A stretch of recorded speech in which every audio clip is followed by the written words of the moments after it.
Uz basketbola kluba Liepājas Lauvas karsē meiteņu atlase bija ieradušās tikai 4 pretendentes.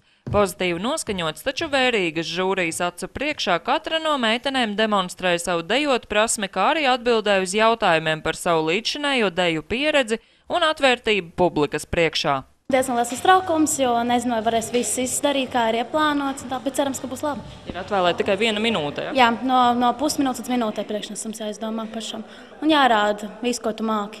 Pirmais un galvenais ir pieredze dejošanā, kā arī lokanība, špagati tātad tiek ņemti kā plus, ja māca akrobātikas elementus un, protams, griezieni, gan lēcieni, tas, kas viss piederās pie pašas dejas.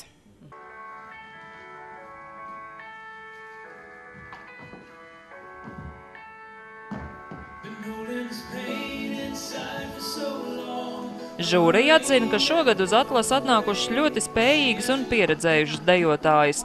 Tāpat kā jau esošās karsē meitenes, arī jaunās turpmāk gaida nopietni treniņi 4 reizes nedēļā. Un pēc tam, protams, dejas ar pušķiem basketbola spēļu starplaikos. Kas meitenēm tur liekas tik vilinoši? Man ļoti patīk dejot, un tieši pasākumos, kur daudz cilvēku, tā atmosfēra un tā. Kaut kas līdzīgs jau ir darīts? Nu jā, iepriekšējā dejgrupā ir dažādos pasākumos arī dejots.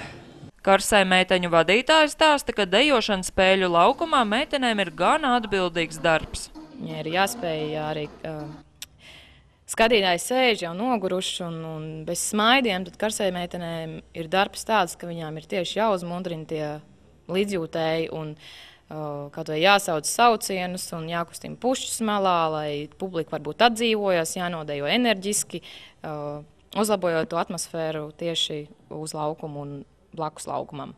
Jaunās karsē meitenes basketbola fani spēļu laukumā varēs redzēt jau šī gada oktobrī. Inese Ķester, Ģirds Gartsons, TV Kurzeme.